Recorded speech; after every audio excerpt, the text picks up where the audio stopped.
Good morning friends, आप सभी का स्वागत है आपके अपने चैनल वर्चुअस में। मैं ध्रुव फॉर्मर एसबीआई पीओ आज आपके लिए कुछ मेमोरी बेस्ड क्वेश्चंस लेकर आया हूं जो 20 सितंबर को पहले शिफ्ट में पूछे गए थे। अब ऑलरेडी 2 शिफ्ट्स ओवर हो चुके हैं। शिफ्ट 1 का एग्जाम एनालिसिस डाल दिया है। अब बाकी शिफ्ट्स का जो एनालिसिस है सिंह सर एक साथ पूरे दिन के एंड में डालेंगे। ठीक है, कुछ मेमोरी बेस्ड क्वेश्चंस क्वांट के ऑलरेडी सिंह सर ने अपलोड कर दिए हैं। अब रीजनिंग के कुछ जो पजल्स पूछे गए थे मैं आज आपके साथ शेयर करने वाला हूं, तो जल्दी से एक बार सेशन को लाइक कर दीजिए। जिन लोगों ने सब्सक्राइब नहीं किया है चैनल को सब्सक्राइब करेंगे। अब जैसे जैसे मुझे क्वेश्चंस मिलते रहेंगे मैं आपके साथ शेयर करता रहूंगा। पेपर बहुत ही सिंपल था, बहुत ही आराम से सॉल्व होने वाला था। 3 आपके लिए मैं पजल लेकर आया हूं और कुछ मिसलिनियस क्वेश्चंस लेकर आया हूं। तो चलिए टाइम और वेस्ट नहीं करेंगे, स्टार्ट करते हैं। स्टार्ट करेंगे सबसे पहले फ्लोर बेस्ड पजल के साथ। टोटल आपको 7 फ्लोर्स दे रखी थी, क्या क्या अरेंजमेंट था एक बार जल्दी से देख लेते हैं बिना टाइम वेस्ट किए। देखिए जो जो मुझे इन्फॉर्मेशन दी गई, एग्जैक्ट सारी इन्फॉर्मेशन सभी नहीं दे पाए थे, पर जितनी मिल पाई बाकी इन्फॉर्मेशन मैंने खुद से ऐड की और आपके लिए पूरा का पूरा सेट तैयार किया है। आपके पास 7 फ्लोर्स थे और 7 लोग थे और फ्लोरिंग की गई थी कुछ इस तरह से 7, 6, 5, 4, 3, 2 एंड 1। ठीक है, 7 लोगों के नाम दे रखे थे। यहाँ पर बारी बारी से हमें इंफॉर्मेशन चेक करनी है और इसको पजल को कंप्लीट करेंगे हम। F lives on 4th floor, F 4th floor पे रहता है। There is a gap of 2 floors between F and D। F और D के बीच में कितने का गैप है सर? 2 फ्लोर्स का गैप है। तो इस तरह से आपकी 2 पॉसिबिलिटी यहाँ से अराइज होती है। ठीक है सर, F और D। 1 floor is between D and B। D और B के बीच में कितने फ्लोर हैं? 1 फ्लोर है। ठीक है sir, B lives above A। B कहाँ रहता है? A के ऊपर बट बिलो B, पर E के नीचे रहता है सर। ठीक है, only 2 floors are there between C and B। C और B के बीच में 2 फ्लोर्स हैं, तो 1 2 यहां पर C, 1 2 यहां पर C। देन आपको बोल रखा था G lives below E। G कहाँ रहता है? E के नीचे रहता है। ठीक है, इसके बेसिस पे अगर आप इंफॉर्मेशन बनाने जाते हैं तो B के ऊपर E रहता है, यहां पर E आ जाएगा। और G लिव्स बिलो E और इसमें अगर आप प्लेस करना चाहें तो यहाँ पर A आ जाएगा। अब और क्या दे रखा था? B के ऊपर E और G हैं। B के ऊपर E और G हैं। अब G यहाँ पर आ जाएगा और E आ जाएगा आपका यहाँ पर। बोला गया था B के ऊपर E और G है, तो E तो है पर G के लिए अब जगह यहाँ पे तो नहीं बचेगी। G आपका नीचे में कहीं ना कहीं पर आएगा। 1 मिनट के लिए रुकिएगा। ए और क्या बच गया है आपके पास? ए और जी बच चुके हैं। इसमें एक इन्फॉर्मेशन और थी जो मे बी मैंने मिस कर दिया। एक इन्फॉर्मेशन और थी, वो आप ऐड कर लीजिएगा। एक इन्फॉर्मेशन आपको और ऐड कर लीजिएगा इसके अंदर कि इन्फॉर्मेशन ये डाल लीजिएगा जी लिव्स बिलो ई। जी लिव्स बिलो ई ये तो लिख लिया था, एक और लिख लीजिएगा। हाँ, B lives below G। ये एक इंफॉर्मेशन आप और ऐड कर लीजिएगा। अब इस बेसिस पे ये केस आपका यहाँ पर एलिमिनेट हो जाता है। सिर्फ ये आपका क्या बचता है? True case. तो एक इन्फॉर्मेशन मिस हो गई थी, जैसे मैंने आपको बताया कि आधी अधूरी इन्फॉर्मेशन मिली थी। सारी इन्फॉर्मेशन दे नहीं पाए थे क्योंकि सारा पूरा का पूरा पजल याद नहीं रहता। इस तरह से 2 बेसिक पॉसिबिलिटीज़ आपकी बन रही थी जिसमें से एक पॉसिबिलिटी एलिमिनेट हो रही थी और ये आपका फाइनल अरेंजमेंट कुछ इस तरह से बन रहा था। चलिए एक और सवाल देख लेते हैं। अब ये ब्लड रिलेशन के सवाल में काफ़ी लोगों को प्रॉब्लम आई थी। इसमें भी मुझे पूरी इन्फॉर्मेशन नहीं मिली, जो जो मिली है वो मैं आपके साथ शेयर कर देता हूँ। There is a family of 7 persons consisting of 3 generation. M is married to R। M और R की क्या हुई है? शादी हुई है। M has only 2 children. M के सिर्फ 2 बच्चे हैं। ठीक है sir. J is the only child of Q। J क्या है? ओनली चाइल्ड है किसका सर? Q का। ठीक है। P is the daughter in law of M। P क्या है? डॉटर इन लॉ है M की। तो ये क्लियर हो जाएगा। तो यहाँ पर आपकी कोई P आ जाएगी। ठीक है सर, ये तो सेट कर लिया। W is the uncle of J। W क्या है? अंकल हैं J के। ठीक है सर। अब इसके अलावा और क्या दे रखा था? J is the only child of Q। J क्या है? Q का ओनली चाइल्ड है। तो J एकमात्र चाइल्ड है, तो J आपका यहाँ पर आ जाएगा, यहाँ पर Q आ जाएगा। This is plus. अब W क्या थे? अंकल थे, तो या तो W यहाँ पर आएंगे या फिर W आएंगे यहाँ पर।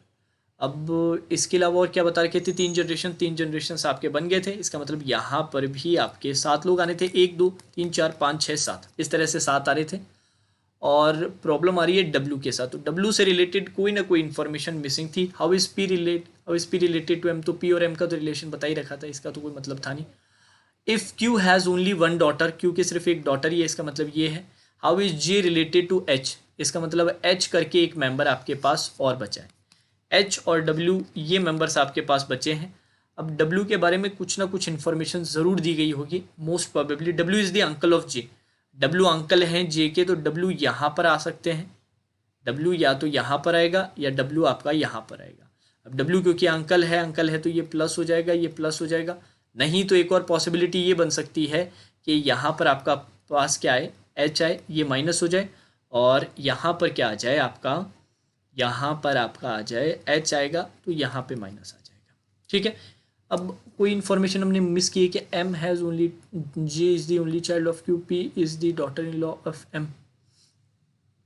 हाँ, ये इन्फॉर्मेशन ऐसे हो सकती है, P is the daughter in law of M की बजाय यहाँ पर अगर हम ओनली लगा दें तब क्लियर हो जाएगा।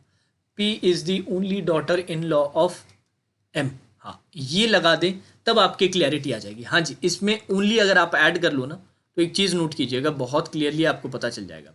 अब आपको पता चल जाएगा, इसका मतलब उसके और कोई डॉटर इन लॉ नहीं आएगा। डॉटर इन लॉ नहीं आएगा तो दूसरा जो कपल आएगा, दूसरा जो इन लॉ आएगा वो सन इन लॉ आएगा, डॉटर इन लॉ नहीं आएगा। सन इन लॉ आएगा तो वो कौन हो जाएगा, डब्ल्यू हो जाएगा, क्योंकि वो अंकल है जे का, और यहाँ पर आपका एच आ जाएगा, और इस तरह से पूरी की पूरी अरेंजमेंट आपकी बन जाएगी। हाँ जी, अगर आप ये वाली इन्फॉर्मेशन और ऐड करें तो जे का जेंडर भी पता चल जाएगा, नहीं तो जे का जेंडर नहीं पता चल पाएगा। क्योंकि Q has only one daughter, तो जे डॉटर आ जाएगी, तब आप ये आंसर कर दोगे how is J related to H. J H की क्या लग रही है सर, नीस हो रही है।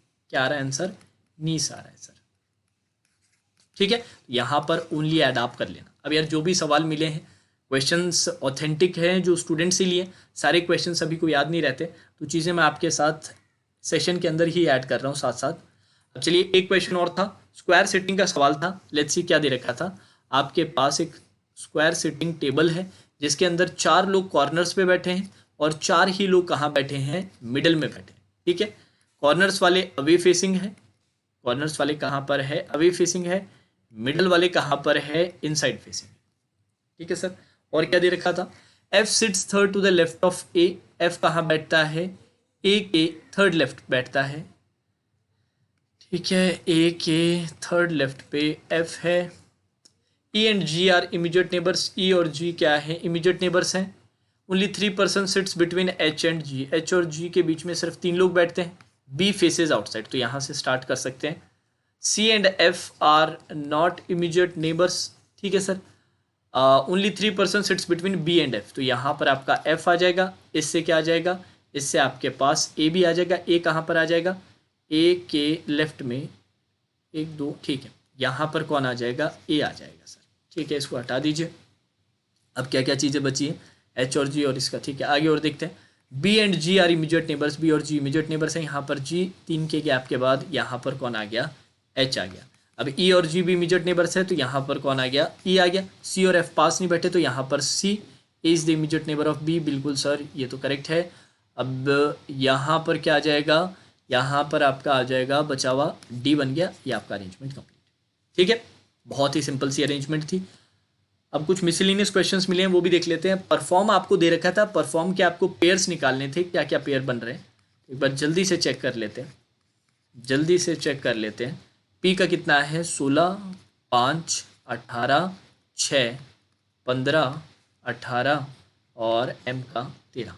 16 और 18 का एक पेयर मुझे दिखाई दे रहा है, और सर दिखाई दे रहा है 13 14 15, 13 और 15 का मुझे एक पेयर दिखाई दे रहा है। और कोई पेयर दिखाई दे रहा है क्या, 16 17 18, ठीक है, 15 16 17, ठीक है, नहीं है।